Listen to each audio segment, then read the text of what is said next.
and please sign the attendance sheet if we accept you. This is part of the public record for the hearing.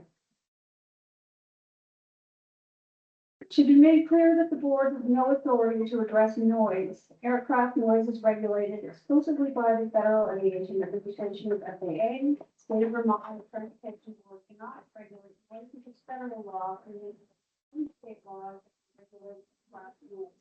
For this reason, we respectfully ask that you not bring up noise as part of the comments. That's true.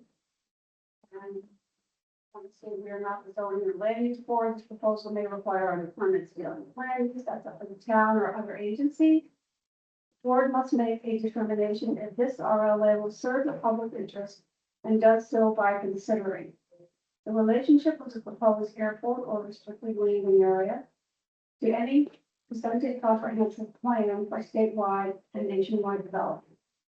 The existence of suitable areas for expansion purposes, absence of hazardous constructions in adjoining areas based on the proper wide ratio, the nature of the terrain comprising the airport location in the adjoining area, the nature of the uses to which the proposed airport restricted landing area, the possibilities for future development or intent of future development, how and the extent to which the airport, restricted landing area, or air navigation facility will serve the public, safety, including adequate wide ratio, terrain, obstruction, and the nature of the proposed landing strips uses, the interests of persons with an interest in land or residents joining the proposed airport, restricted landing area, or air navigation facility, excluding noise.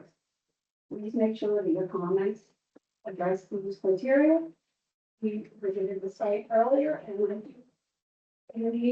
in order for any points or observations made during that visit to become part of the record, they must be repeated here.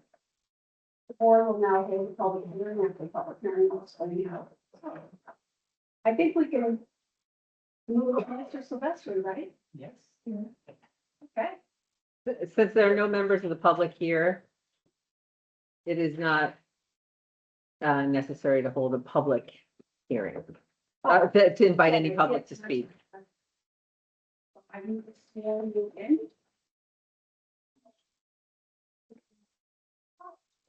Okay.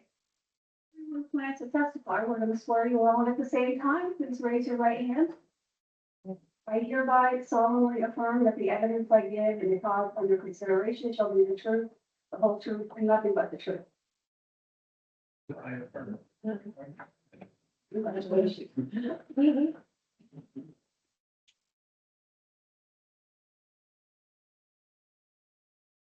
That, you can give me that one back. Yeah. So maybe I'll stay sitting down, like at the time. Yes, and so I'm Leonardo Silvestri, the owner of the property. I don't know if you want to get the slides up. Yep, give me just a sec. Yeah, sure.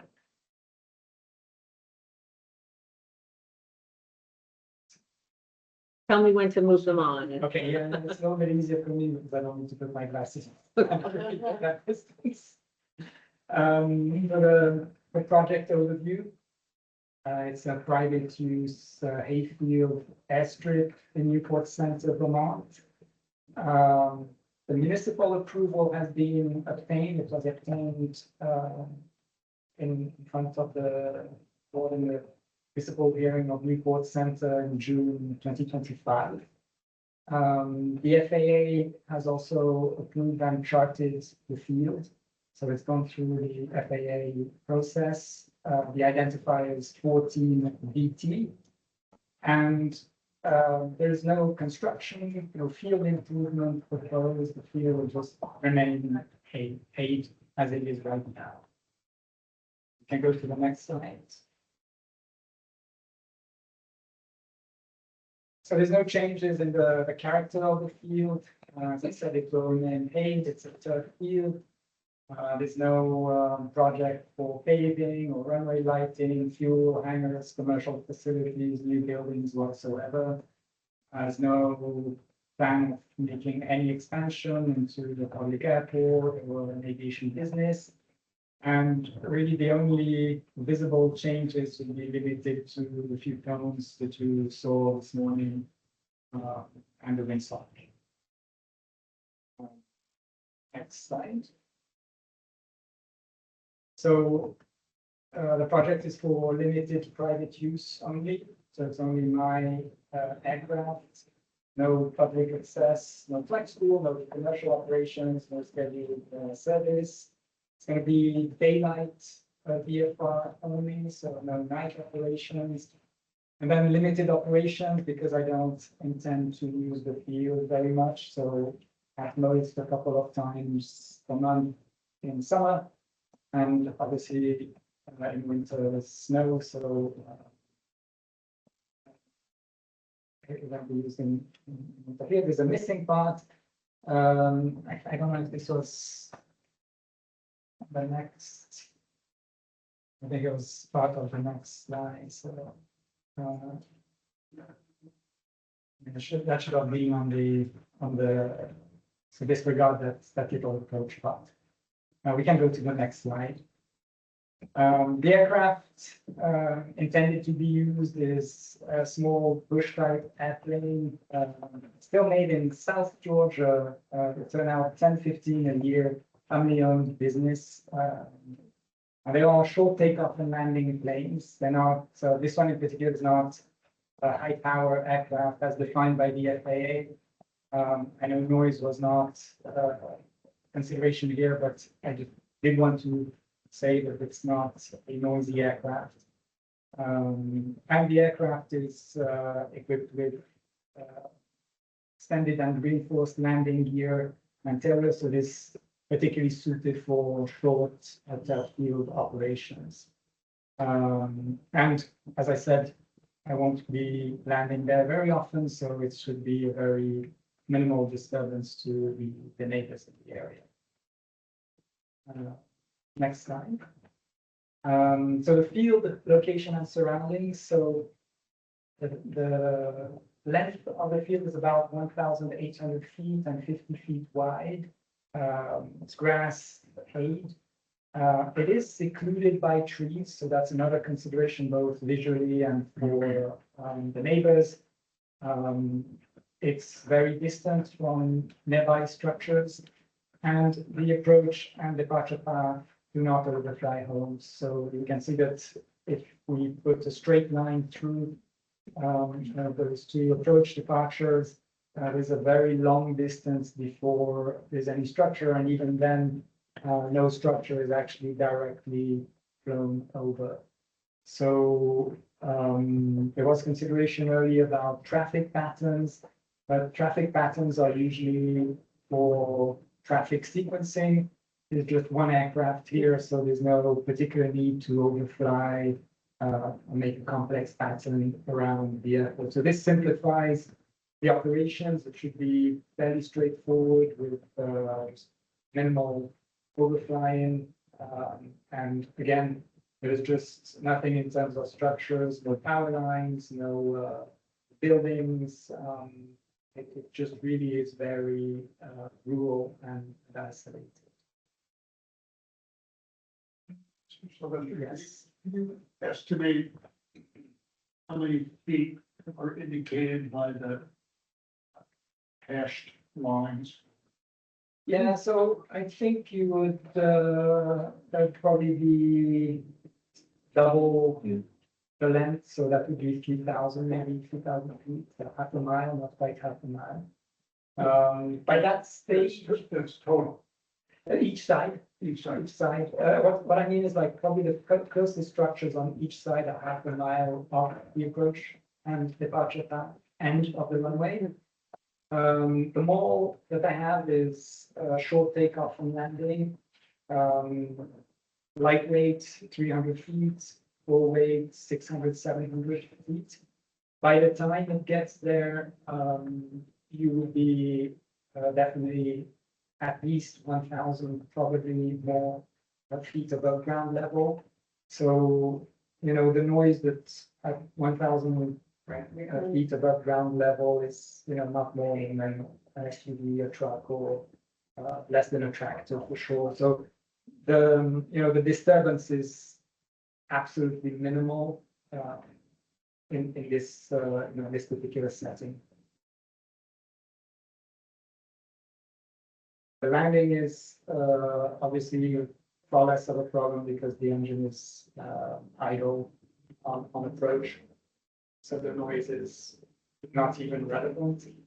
In terms of performance, the aircraft lands probably with a ground roll of just a few hundred feet. So for this particular aircraft, it's a very, very long field. But it's 1,800 feet is we'll get to that maybe on the next slide. Yeah, maybe we can jump into the next slide and talk about the length of the field.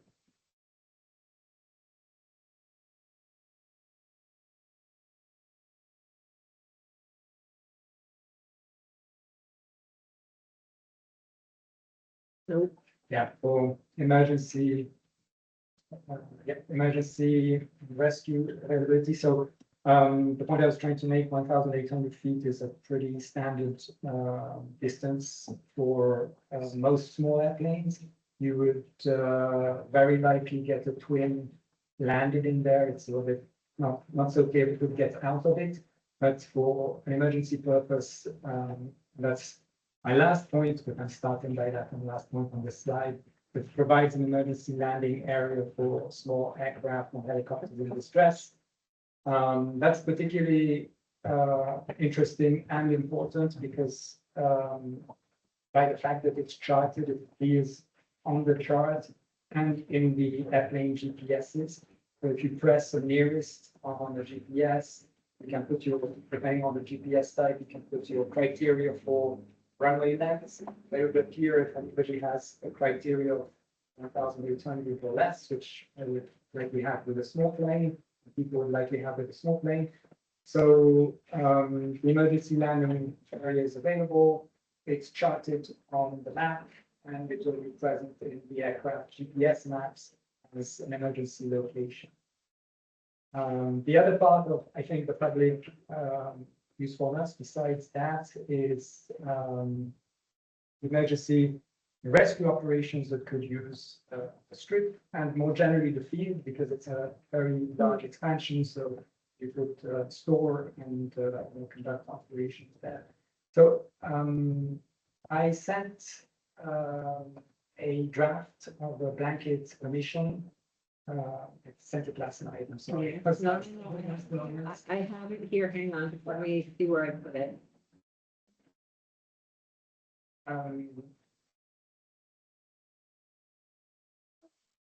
Hang on, I gotta switch it over. Can you just a second?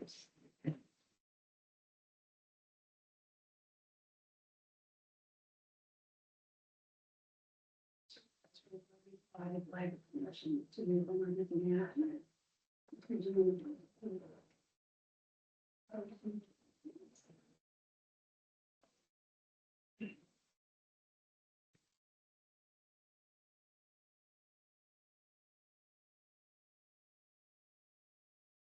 So it's just a pledge that I am making. This is the draft. Basically, I'm not exactly sure the logistics of how this happens, but it does happen. So it's a letter addressed to the Vermont Emergency Management and Vermont the Department of Safety. And I am granting unlimited blanket permission to use the field for emergency operations, rescue, and whatever falls under this department. And yes, I think that's also an important public usefulness of the project. I just wanted to add that to the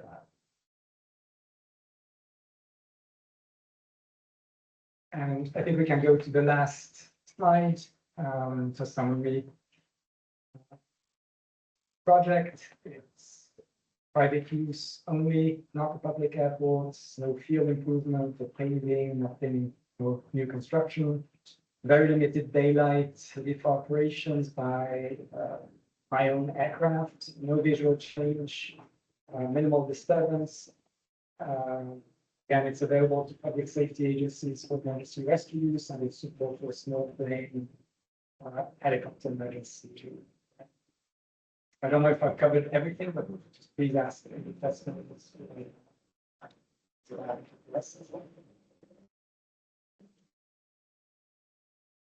Question about that. Once it's registered to the FHA, it's a recognized air threat and FAA. I thought we managed before, now anybody could use it. For emergency purposes, once it's located, but I think aviation can speak more to how that operates when they do their presentation or even now, I think. Yeah, so Evan Robinson, Vermont Agency of Transportation. So the FAA will chart the runway will be listed in the Airport Master Registry.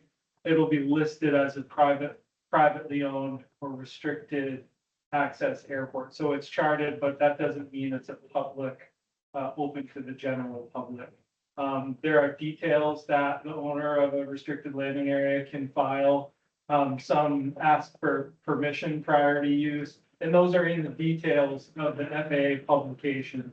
So Mr. Silvestri could determine what level of availability that has to the flying public through the FAA and their database, which is publicly accessible. But as it stands now, it would say no public operations permitted. He doesn't lose the control of that part. Correct. Yeah, it actually is. So on the process, it already passed through the FAA, so it actually already is in the database and it is already charted on the sectional, that's that first. And it's marked as prior permission requested under the listing. So it comes up as a private airport with prior permission requested.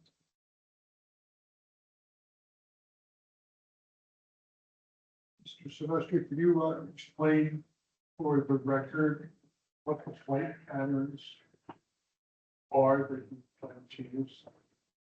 So in aviation, there is a standard pattern, which would be left traffic. These patterns are usually made for making sure that each aircraft knows where other aircraft are located in the pattern to minimize the risk of collisions. That's why on a public airport or an airport that's going to be used by multiple aircraft, you would usually fly along the side of the runway, then turn left, and then again left in a sort of rectangle in order to land. In this case, there is a lot of latitude in terms of the pattern because it's just one aircraft. And in most cases, it would make sense to make a straight in, or if it's, let's say there's a lot of wind, it's not clear what the conditions are, it would make more sense to literally fly over the airport and observe the surface before turning around. So it would not be an exact pattern. So not necessarily what the FAA recommends as a standard pattern. But the thing I want to also say for the record is these observations are made, 1,000 or 1,000 feet. Normal traffic pattern is 1,000 feet above ground level. So the aircraft is pretty high. Again, it's not overflying at low level structures or roads. So the gist of it is it's likely to be a more simple type of operation, straight in, possibly one overfly. And all these operations are conducted at a safe altitude and at an altitude that has very little noise or disturbance for the people.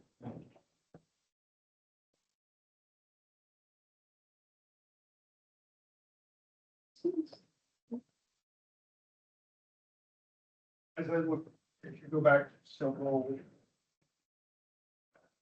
slides, Tell me when.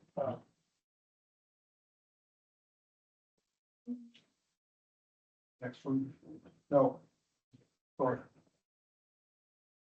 I guess, yes, using that one. was my understanding that there was a predominant or more likely approach than not for this. So if we're looking at this site, can you tell us where your approach would most likely be? Yeah, I'm not sure what the percentage of time, if it's a 70, 30 or 80, 20, but in general, the winds favor the southwest. So that would be coming in from the top of that picture towards the bottom. It's not super important, to be honest. There's not, there's nobody on either side. So there's nothing to avoid. So it just turns out that the winds generally sort of, it's also in a slight valley. So I have noticed that the winds tend to come from the southwest, but it's not, I would say it's not, it doesn't change much the operations. And the bottom of the picture is where you cleared, right? If you go back. I cleared actually on the top of the Okay, picture. on back. So that part is actually on the top of the picture. I can't remember, I think this might have been, I think that the trees are already down there. On the Okay. picture, or at least some of them. And, yeah, the glide slope approaching from that end is, very close to a standard glide slope. And on the other end, there is obviously some trees. But 1,800 feet is a pretty long runway for, in terms of those type of aircraft, with long distance singles. So, yeah, there is not really a good reason to try to take the trees down at the end.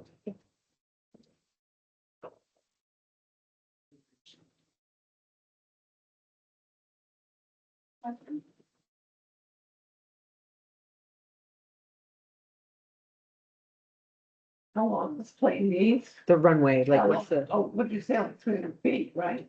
For how long this plane needs? To land, Yeah, it's probably less than 300. Yeah. This is for the ground roll. And you need to get down. So from this side, you would probably displace probably 400-500 feet in.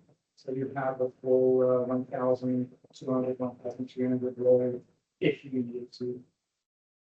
So this is manageable by my aircraft, but most distance singles would have no problem landing in that space or taking off. thank you. Can you discuss the same for takeoff to the southwest as well? Describe the performance of a fully loaded airplane and the takeoff roll it would require. Yeah, absolutely. So my particular aircraft is equipped with a specific propeller, which is a climb propeller. It's a carbon fiber propeller made by Sensenich. It's the state-of-the-art propeller. So the takeoff is really short. Full load, that means gross weight when the plane is fully loaded with fuel and passengers or equipment would be about 800 feet. Something a bit large, but depending on the conditions, the density altitude, so how hot it is, planes perform a little bit worse. And lightly loaded takeoff would be less than 300 feet ground roll. So this is a ground roll, and then there's about a 50-foot clearance at the end. It's actually not really a true 50-foot because you can turn left on takeoff. And if you see at the bottom, turning left goes on the right of that picture where the trees are actually probably more 20, 30 feet high, probably even a bit less. And this would add probably another few hundred feet to get to that altitude. So with my aircraft, you have a huge clearance. With a small aircraft like a Cessna, it would be probably an high density altitude with no wind, on a very hot day, fully loaded, probably not a good idea to take off on that. So obviously there's some judgment, but again, this is not, public, so there will be no Cessna. So for the intended aircraft, this is a very, very large field. So for reference, some people have 800, 900 feet and trees with this type of aircraft and can still make it on clearance.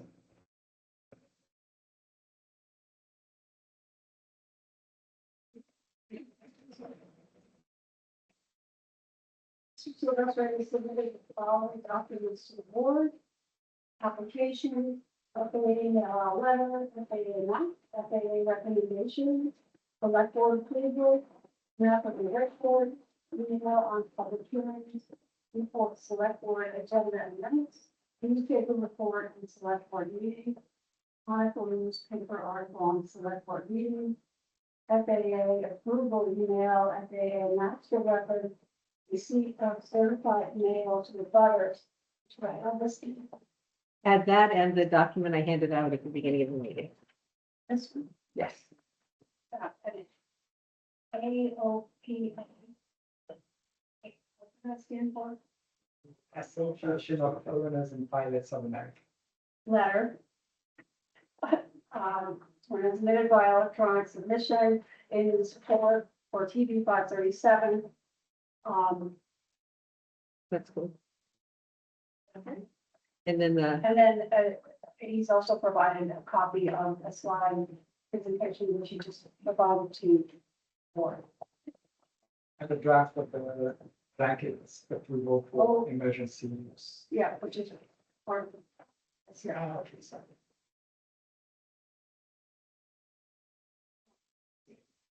So Mr. Silvestri has to move these documents as evidence, is that correct? If offering evidence. And something. So, no objection, these documents are now made part of the hearing record. I'm new at this, you guys, so we wouldn't really patient. right, you're doing awesome. Is there anything else besides what we just talked about? And that's Right, and Mr. Evan Robinson from the Vermont Transportation Agency.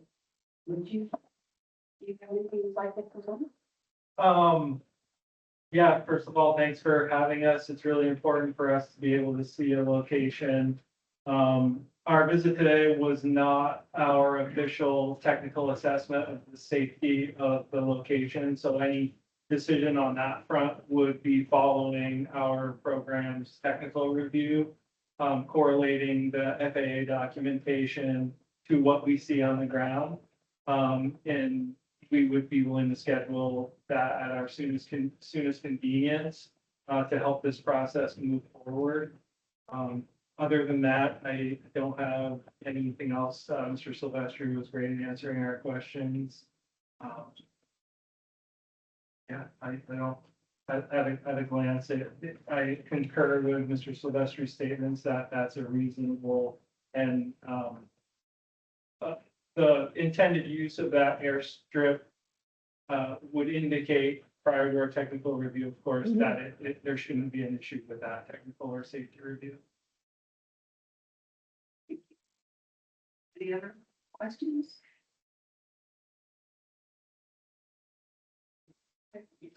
So nobody else present anything. So no questions for the rest of the board. And that evidence is now closed. The board will take the matter under advisement and issue a written decision in 2 to 3 months. And thank you. And record is closed. On the record is closed. A stuff. Sure. You're doing awesome. Yeah. Don't let anyone tell you anything. Thank you all for being here to. Thank you, Mr. Silvestri, for inviting us to your property. That was a lovely visit. Very nice. For you. It's great. Did you phone in the weather request?